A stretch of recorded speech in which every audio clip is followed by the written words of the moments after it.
دو قومی نظریے کیا ہیں اور نظریہ پاکستان کیا ہے جس کی بنیاد پر پاکستان بنا؟ بڑے ٹھنڈے دل سے میری بات کو سمجھیے گا۔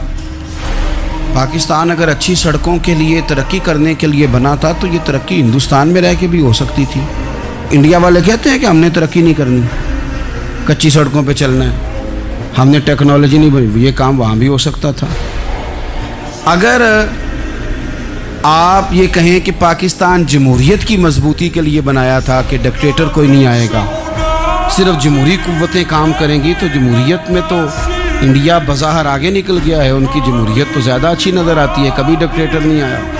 آپ نے پاکستان کیوں بنایا؟ اگر آپ نے یہی کام کرنے تھے، فحاشی اور یانی اور جو مرضی جس کے من میں آئے کرے اور کوئی فرق نہ ہو یہاں کے اور وہاں کے کلچر میں، رشوت خوری، بھتہ خوری اور ناجائز فروشی، سارے کام اگر ہونے تھے تو یہ کام وہاں بھی ہوتے۔ پاکستان کیوں بنا؟ کیوں اتنی ساری 40,000 لوگوں نے اپنی جانوں کی قربانیاں دیں؟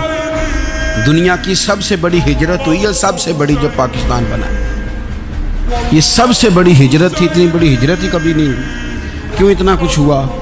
وہ اس لیے ہوا کہ ہمیں بتایا گیا تھا کہ وہاں نہ سوشلزم، نہ وہاں خالی جمہوریت کا راگ الاپا جائے گا، بلکہ ایک بلند نعرہ لگایا گیا تھا۔ نعرہ کیا تھا؟ پاکستان کا مطلب کیا؟ پاکستان کا مطلب کیا؟ لا الہ الا اللہ محمد رسول اللہ صلی اللہ علیہ۔ یہ عنوان بنایا گیا۔ غریب آدمی کو بتایا گیا کہ جب پاکستان بنے گا تو وہاں حضور کا نظام نافذ ہوگا، جاگیردار کی اور غریب کی تفریق ختم ہوگی۔ جس طرح امیر کے بچے کو کالج میں داخلہ ملے گا، غریب کے بچے کو بھی ملے گا۔ وہاں بتایا گیا کہ لوگ وہاں ہر لحاظ سے اپنے آپ کو برابر سمجھیں گے۔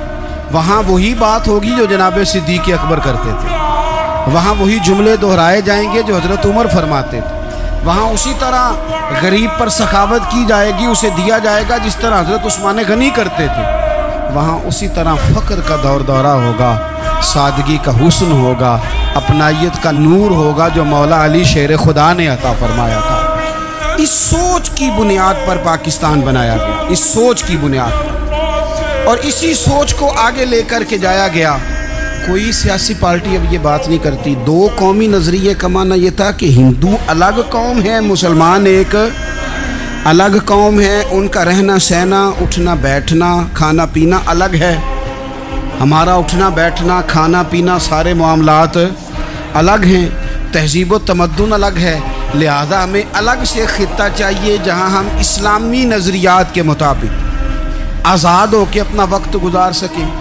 اس دو قومی نظریے کی بنیاد پر، دو قومی پہلے تو علامہ اقبال اس کے قائل نہیں تھے۔